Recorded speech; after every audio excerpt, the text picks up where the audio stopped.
Alright guys, so it's Portia here. I don't know about you, but it's almost the end of 2017 and the political climate is still on fire, and frankly, I'm tired of hearing about it. Everyone pretends like they're an expert at this bill or that act of legislation, whatever, because of something that they heard on TV or through the grapevine. But politics and the government are really, really complicated and really, really confusing. As a responsible citizen, it's vital that we make sure we properly educate ourselves about what government actually does because it has a huge impact on us as citizens. So no matter which side of the political party you're on, you have to be educated. So I wanted to see how educated random people on the street were. I interviewed 3 different people, and you may be surprised by their answers. I asked them some simple questions like what are the 3 branches of government, what does each branch do, how is a bill made, and what, besides Democrats and Republicans, are a third additional party. I found it kind of interesting that the younger crowd kind of had no idea, but yet the older crowd was actually really well versed in this. So let's look at their answers. So again, I asked them about what the 3 branches of government are as their first question. To put it plainly, there's the legislative branch, which consists of Congress. There's the executive branch, which exists of the president, vice president. And then there's the judicial branch, which is part of the Supreme Court. The next question I asked them is, what does each branch do? Again, their answers may surprise you. So, the legislative branch makes laws and passes legislation. They also review and restrict the annual budget, and they investigate any claims of wrongdoing at the hands of public officials. The executive branch, as much as some people would like to say they don't have any restrictions, they do. All they're able to do is manage foreign and domestic crises that the United States may be involved in, administer and execute the laws of the United States, fill government jobs such as cabinets, federal judges, and top military leaders, and set agendas. So again, there are limits to their power. Finally, the judicial branch consists of the Supreme Court, which rules on cases in much the same way that a smaller court would. We don't really hear a whole lot about what the Supreme Court judges do, and a lot of that's because they're busy. So they get an estimated 7,000 petitions a year, but they only end up reviewing about 100 to 120 cases annually. Typically, the Supreme Court only chooses to review cases that have consequences that reach far beyond the parties directly involved. So, for the example of human rights cases. They also review cases where a smaller court decision is in conflict with a prior decision that the Supreme Court has made in a similar case. So, how are the 3 branches connected? Well, again, they all work together for the good of the citizens, or so we hope. Each of the 3 branches are needed in order to properly run the government. They work together to ensure that the interest of the people is guaranteed. For example, all 3 branches are needed in order to enact a law. The legislative branch creates a law, then the president reviews it and either signs it or vetoes it, and the judicial branch ensures that the law is constitutional. There's also a thing called checks and balances. So each branch also regulates one another through checks and balances. The Constitution establishes what power each branch has. Each branch checks that the other is working within the confines of the Constitution and balances the other branches by taking action if it is found that they are promoting an unconstitutional act. All right, so the third question I asked is, are Democrats and Republicans are not the Democrats and Republicans are the major parties, but can you name a third one? Here's their responses. So, there's actually a lot of different third parties. Some of them are really no longer in effect, so they're kind of the old school parties, but some of them have grassroots footings, and you may still hear about them a little bit. So, for example, there was the Federalist Party, there was a Democratic Republican Party, the Whig Party, and you're more than likely to hear about the Green Party, Libertarian Party, Tea Party, and Independent Party now. Now, the big question is, how did the two-party system start? It's actually kind of unusual to have a democracy with two major branches. Right now, Britain has kind of a multi-party system, which consists of several different parties. Most democracies around the world adopt this sort of system, so the United States is kind of unique. So, in the Electoral College, there is a winner-takes-all system, meaning that the party who takes the majority of the votes will end up with all the votes. As the weaker parties realize that they're not going to win an election, they will form alliances with the stronger party that they're associated with in an attempt to challenge the opposing parties.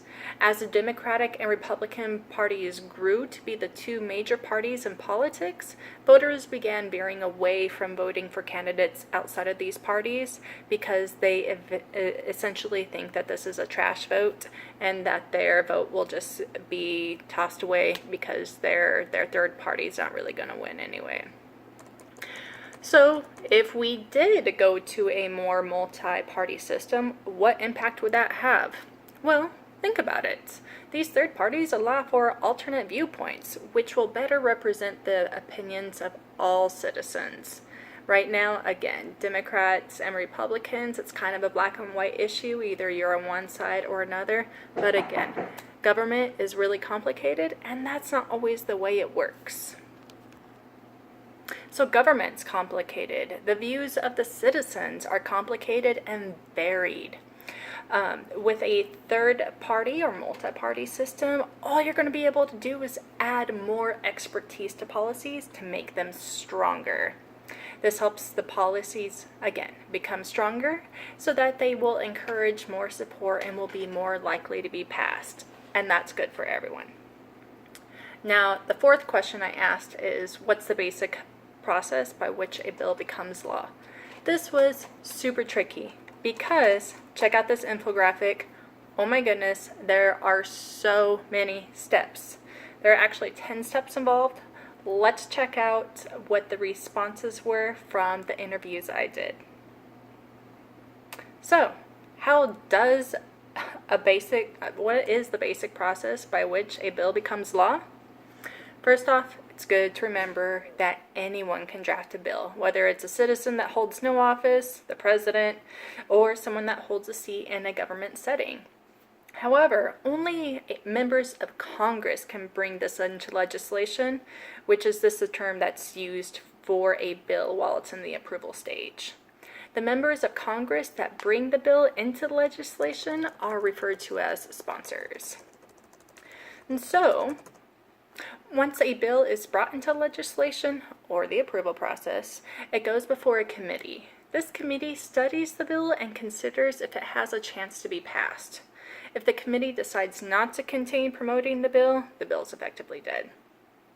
After the bill is okayed by the first committee, it will move on to a subcommittee for further review and a hearing.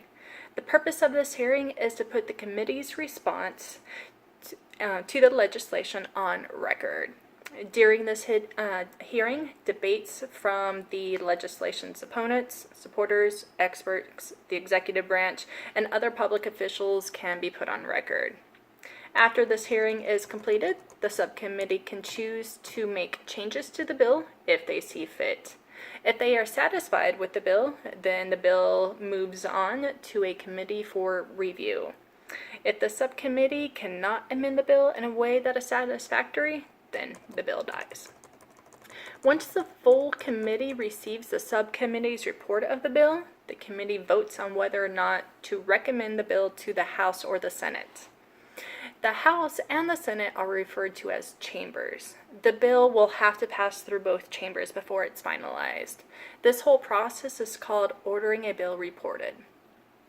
Once the final bill is approved, it is voted on by members of the House or Senate, depending on which member received the legislation first. If the legislation does not receive enough votes from this chamber, the bill dies. If it passes, though, it'll move on to the next chamber. Once the legislation is received by the other chamber, it's routed through a new committee where it undergoes a similar process of reviews, hearings, amendments, and votings similar to the ones that it underwent in the first chamber.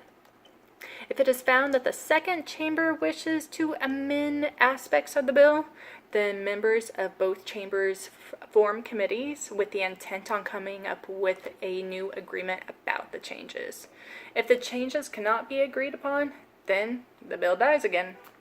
But if the committee does agree on the changes, then a report about the finalized decision is written and filed.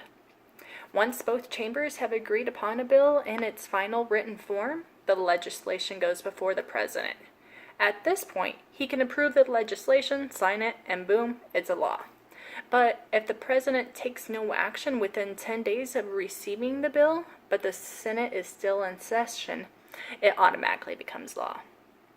But if the president disagrees with the bill, he can deny it and it'll be vetoed. If the president has not taken action within 10 days of receiving the legislation and Congress has ended its second session, then a pocket veto goes into effect and the legislation dies. But, again, the president doesn't always have the final say, as we discussed earlier. If the president vetoes a legislation, Congress can still try to override the veto, but this can only be done if the House and the Senate both pass the bill by a 2/3 majority. At this point, the president's veto is no longer in effect and the bill still becomes law. So, as you can see, there's a lot of basic elements to the government that all citizens should know. And when people say, oh, the president can just pass a bill willy-nilly, not quite so true. Because there are two other branches of government that have to be involved in passing a law. There are multiple parties, again, that people need to make sure that they understand because these people bring further expertise to policies, opinions about how actions should be taken in certain situations. These third parties should not just be ignored. So, next time you hear some crazy story on the TV or one of your friends is making outlandish claims about how the government's being ran, make sure you do your research. The results may surprise you. Thanks.